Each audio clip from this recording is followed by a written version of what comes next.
रविपुरम गांव में चिंतया चप्पल सिलाई करके गुजारा किया करता था। उसके 2 बेटे थे। वह अपने पिताजी की सहायता किया करते थे। एक दिन चिंतया अपने बेटों से कहता है, क्या रे हरी और गिरी, अभी तक तुम्हारा काम खत्म नहीं हुआ? 12 जोड़ी चप्पल तैयार हो गई है, उन्हें जाकर बेच कर आओ। और हाँ, एक और बात, वैसे ही आते समय घर में लगने वाला सामान लेकर आना। अरे हरी, तू याद दिला इसे, नहीं तो ये सब कुछ भूल जाएगा। मैं याद कर कर लेकर आऊंगा। ये ले हरी, 6 जोड़ी तू पकड़, मैं 6 जोड़ी पकड़ता हूँ। कोई भी कुछ भी पूछेगा तो मैं ही पहले बात करूंगा, तू बात नहीं करना। सुनाई दे रहा है ना? ठीक है, खरीदने वालों से तू ही बात कर, मैं नहीं करूंगा। फिर वह दोनों चप्पल लेकर गांव में बेचने के लिए जाते हैं। कल सीतापुरम गए थे ना, आज रंगापुरम जाते हैं। उस गांव में लोग भी बहुत हैं, वहाँ जाना अच्छा होगा। हाँ, मैं भी सोच रहा था रंगापुरम चलते हैं। चलो जल्दी चलते हैं। शंकर अन्ना जी भी वहीं पर रहते हैं, उन्होंने पैरों का माप दिया था ना, उन्हें चप्पल देना है। फिर वो दोनों रंगापुरम जाते हैं।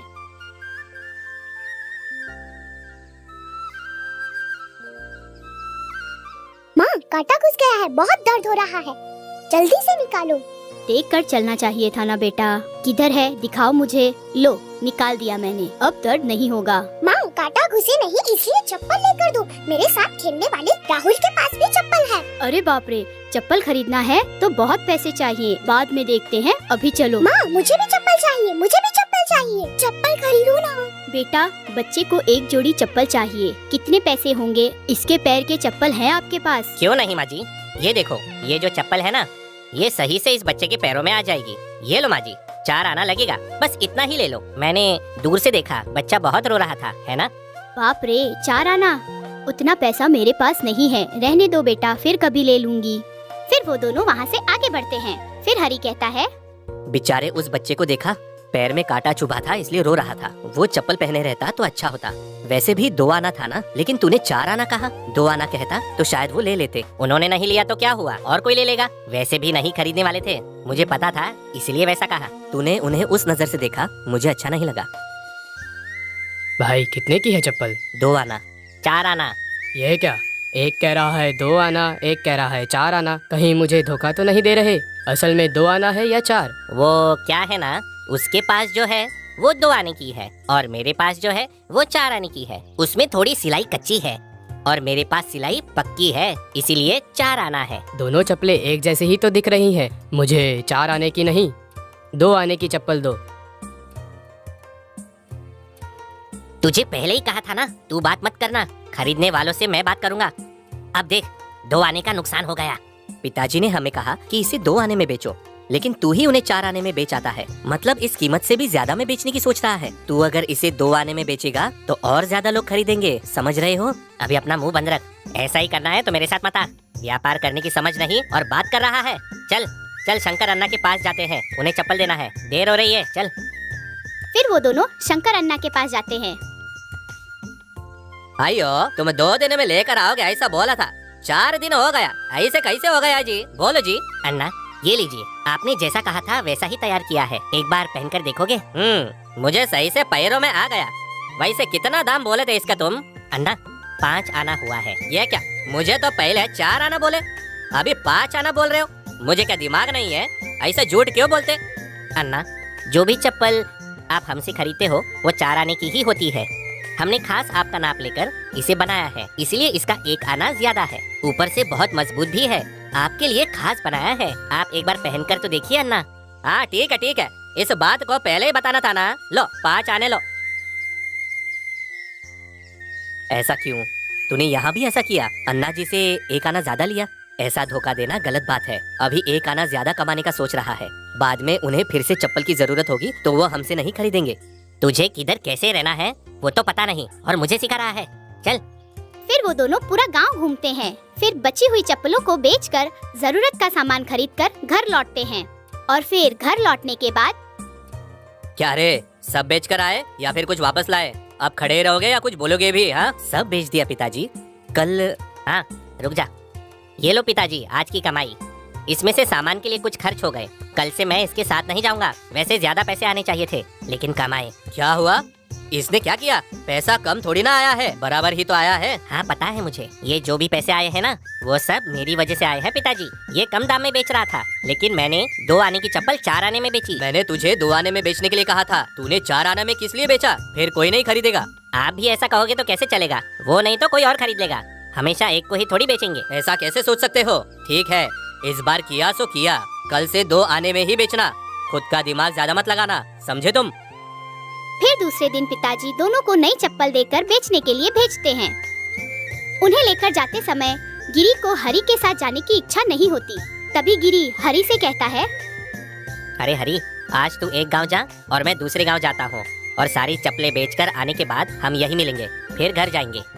मेरे बगैर तू कितनी चप्पलें बेचता है, मैं भी तो देखूं। ऐसा क्यों? पिताजी ने साथ में तो बेचने कहा था। अगर पता चलेगा तो क्या कहेंगे? अगर कुछ कहेंगे तो मैं देख लूंगा, चल जा।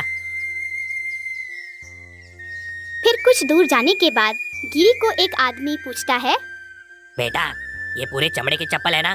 दिखाना तो। हाँ, ये चमड़े से बनाई हुई चप्पल है, बहुत ही अच्छी गुणवत्ता है। इसकी कीमत 4 आना है। भीगने के बाद भी कुछ नहीं होता इसे। चाहिए तो एक बार पहन कर देख लीजिए, आपको समझ में आ जाएगा। देखने में तो अच्छी लग रही है, लेकिन इसके पैसे ज्यादा बता रहे हो। पिछली बार मैंने 2 आने में खरीदी थी, अभी ज्यादा पैसे क्यों? ये चप्पल साल भर से ज्यादा चलेगी।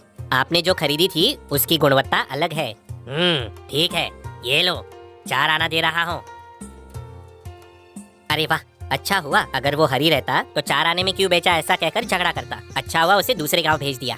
दूसरी तरफ हरी 2 आने में सारी चप्पलें बेच देता है। सिर्फ एक जोड़ी चप्पल रह जाती है। फिर वो सोचता है, अच्छा हुआ, सारी चप्पलें बिक गई, बस ये एक ही बची है। ये भी बिक गई तो घर जा सकते हैं, लेकिन ये छोटे बच्चे की है ना, इन्हें बेचना मुश्किल है। फिर भी कोशिश करता हूँ। तभी जाते हुए पिछले दिन दिखे हुए माँ और बच्चा सामने आते हैं। हरी के पास बची हुई चप्पल देखकर फिर वो बच्चा रोते हुए बोलता है, माँ के पास चप्पल के लिए जिद करता है। ये देखकर हरी कहता है, माँ जी, बच्चा फिर से रोते हुए चप्पल के लिए जिद कर रहा है, उसके लिए तो खरीद लीजिए। क्या बताऊँ तुझे, ये और इसका रोना। इसके दोस्तों को चप्पल पहना हुआ देखकर ये भी चप्पल की जिद करता है। हम गरीब लोग हैं, आज ही कमा कर आज ही खाना है, कल का पता नहीं। इसे खाना खिला रही हूँ, यही बड़ी बात है। माँ जी, इनका दाम 2 आना है, आपको 1 आने में दे दूंगा, आपको चाहिए तो ले लो। कल इसका दाम 4 आना बताया था और आज 1 आना बता रहे हो, ये कैसे? ये बच्चा खुश रहे इसलिए दे रहा हूँ माँ जी, ले लो, मुझे सिर्फ 1 आना ही देना, बस। फिर वह माँ जी हरी को 1 आना देकर उससे चप्पल लेकर चली जाती है। फिर हरी भी उस बच्चे को खुश देखकर बहुत खुश हो जाता है और गिरी से मिलने के लिए चला जाता है। तभी गिरी वहाँ बैठा होता है। क्या रे, 6 जोड़ी चप्पल बेचने के लिए इतना समय? मुझे यहाँ आए हुए 1 घंटा हो गया है। मैंने 6 जोड़ी चप्पल 20 आने में बेचे हैं। पिताजी के कहने से 8 आना ज्यादा कमाया है। तूने कितने में बेचे? मैंने 6 जोड़ी चप्पल 11 आने में बेचे। पिताजी के कहने के अनुसार 1 आना कम लाया हूँ। मुझे पता था तू ऐसे ही करेगा, इसलिए तुझे कहा था मेरे साथ मत आ। ठीक है, अब पिताजी को क्या जवाब देगा वो सोच। फिर वो दोनों घर आने के बाद पिताजी को सारी बात बताते हैं। तब पिताजी कहते हैं, तूने फिर से ज्यादा पैसे में क्यों बेचा गिरी? तुझे मना किया था ना, फिर क्यों किया ऐसा तूने? पिताजी, मुझे व्यापार कैसा करना है पता है, आप जो भी कहो मैं यही करूँगा। हमें पैसा ज्यादा आया है वो देखना चाहिए। मैं पैसे ज्यादा कमा कर आया तो मुझे गले लगाने की बजाय आप मुझे डांट रहे हो। अगर तू ऐसा करेगा तो आगे जाकर तुझे पता चलेगा। आगे से तेरी मर्जी। और क्या हरी, 6 जोड़ी चप्पल में 1 आना कम में बेचने की क्या जरूरत थी? अगर वो नहीं खरीद सकते तो कोई बात नहीं, ऐसा हमारा नुकसान करके नहीं बेचना। उस बच्चे को रोते हुए नहीं देख पाया इसलिए दे आया, बस इतना ही और कुछ नहीं। सोचा उस चप्पल को लेकर वो बच्चा खुश हो जाएगा। 1 आने के बारे में मैं सोचता तो उसकी खुशी नहीं देख पाता। जो कहना था मुझे मैंने कह दिया, आगे से तुम्हारी मर्जी। अब तुम्हारे खुद के पैरों पर खड़े रहने का समय आ गया है। वैसे ही कुछ दिन बीत जाने के बाद चिंतया गुजर जाता है। फिर हरी और गिरी अपनी अपनी चप्पलें बनाकर गांव में जाकर बेचते हैं। गिरी पैसों के लालच में सही तरीकों से चप्पलों की सिलाई न करते हुए 6 जोड़ी की जगह 10 जोड़ी चप्पल बनाने लगा। हरी, अब हम बड़े हो चुके हैं, आज से अपना रास्ता अपना। मैं हूँ कि रोज 10 जोड़ी तैयार करता हूँ और तू है कि सिर्फ 6 जोड़ी तैयार करता है। मैं इस घर में रहने की सोच रहा हूँ, चाहे तो तू पास में घर बना ले। मैं भी यहाँ नहीं रह सकता, आस पास में घर बना लूंगा। लेकिन गिरी, तू हर रोज 10 जोड़ी चप्पल बनाने के चक्कर में कच्ची सिलाई की चप्पल बना रहा है, ये अच्छा नहीं है। मुझे वो सब मत समझा, आज से तू अपने रास्ते और मैं मेरे रास्ते। ऐसे वह दोनों अलग हो जाते हैं। हरी पास में ही एक छोटा सा घर बांधकर उसका काम वहीं शुरू करने लगता है। वैसे ही एक दिन चप्पल सिलाई करते हुए हरी के पास एक बूढ़ा आदमी आता है। बेटा, खाने के लिए कुछ हो तो खिला दो। बेटा बहुत भूखा हूँ, 2 दिन से कुछ नहीं खाया मैंने। अरे कितने थके हुए हो, ये लो, ये 2 रोटी खा लो। आपका पेट भर गया होगा। ये क्या, आपके दोनों पैरों में सूजन है? चप्पल नहीं पहनी आपने? खाने के लिए खाना नहीं, चप्पल कहाँ से खरीदूं बेटा? कुछ हफ्ते कुछ महीनों से इधर उधर घूम रहा हूँ, इसलिए पैर ऐसे हो गए। क्या करूँ बेटा? दादाजी इतना दुखी होने की जरूरत नहीं है। ये चप्पल ले लो, ये पैसे भी ले लो। जब भी भूख लगे मेरे पास आ जाना, मैं खाना खिलाऊंगा, ठीक है ना? बेटा तुम कितने अच्छे इंसान हो, हमेशा खुश रहो। वैसे ही मुश्किल में आए हुए लोगों को हरी उनकी जरूरत के अनुसार मदद करते हुए अपना काम किया करता था। एक दिन एक साधु हरी से आकर कहता है, बेटा हरी, कैसे हो? नमस्कार, कौन हो आप? मैंने आपको पहचाना नहीं।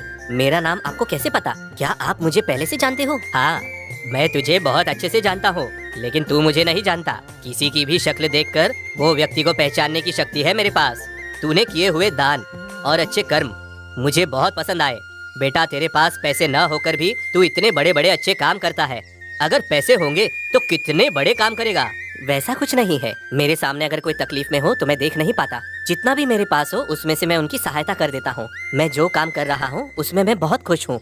मैं तुझे एक हीरा देता हूँ, अगर तू इसे बेचेगा तो तेरे पास बहुत पैसे आएंगे। उन पैसों से तू बहुत लोगों की सहायता कर पाएगा और जो तेरी इच्छा है पूरी कर पाएगा। सुख और शांति से रह पाएगा जिंदगी भर। ये ले बेटा, अब मैं जाता हूँ, इसे संभाल कर रखना। आपने जो कहा अच्छा है। मैं अभी चप्पल की सिलाई कर रहा हूँ, मेरे हाथ अच्छे नहीं हैं। आप ही एक कपड़े में रखकर घर के अंदर रख दीजिए। तभी वह साधु अंदर जाकर किसी को न दिखे ऐसी जगह हीरा छुपा कर चला जाता है। कुछ दिन गुजर जाने के बाद गिरी हरी के पास आता है। तब हरी कहता है, क्या गिरी, कैसा है? कैसा चल रहा है तेरा व्यापार? अच्छा चल रहा है ना? दुकान खोली सुना मैंने। नहीं रे, दुकान बंद कर दिया मैंने। मुझसे खरीदना लोगों ने बंद कर दिया है। अगर कोई खरीदता भी है तो 2 दिन बाद वापस आता है और पैसे मांगकर झगड़ा करने लगता है। तूने पैसों की लालच में कच्ची सिलाई वाली चप्पल ज्यादा तैयार की और ऊपर से ज्यादा पैसों में बेचा। बहुत बार समझाने पर भी तूने मेरी बात नहीं सुनी। हरी, तूने जो कहा वो सच है। उस वक्त मैंने तेरी बात नहीं मानी, लेकिन अभी मुझे समझ आ रहा है। जहाँ भी मैं दुकान डालता वहाँ मुझे लोग पहचान लेते और मेरे पास कभी नहीं आते। दुखी मत हो गिरी, तू इधर ही रह, मैं देख लूंगा। मेरे पास से एक बार जो खरीदता है वो दूसरे के पास नहीं जाता, और तो और दूसरे को भी मुझसे ही खरीदने को कहता है। तू चिंता मत कर। फिर दोनों मिलकर एक दूसरे के साथ काम करने लगते हैं। तभी एक दिन हीरा देने वाला साधु घूमकर वापस आता है। क्या हुआ बेटा हरी, तुझे हीरा दिया था ना, उसे बेचता तो बहुत पैसे आते ना। तू अभी तक इधर ही है। मैंने सोचा अब तू बड़े महल में रहता होगा। बाबा, आपने हीरा जहाँ रखा था वहीं पर है। जब से मैंने उसे देखा है तब से उसे बेचकर पैसा कमाने की सोचता हूँ। कभी मैं बगैर मेहनत किए हुए पैसे देख लूंगा, उस समय से और ज्यादा पैसे कमाने की लालच बढ़ेगी। तभी मैं बड़ी से बड़ी गलती करने में भी पीछे नहीं हटूंगा। अभी आनंद से रह रहा हूँ और कमाए हुए पैसों में दान करता रहूंगा। वो हीरा आप ही लेकर जाइए स्वामी। बेशक हरी, मेहनत करने से ही मनुष्य शांति से जी सकता है, ये तुमने सीखा। तुम ऐसे ही लोगों की मदद करते रहो, हमेशा सुखी रहोगे। फिर हरी जितना उसके पास है उसी में खुश रहता है और उसके भाई के साथ अच्छे से जीवन जीने लगता है।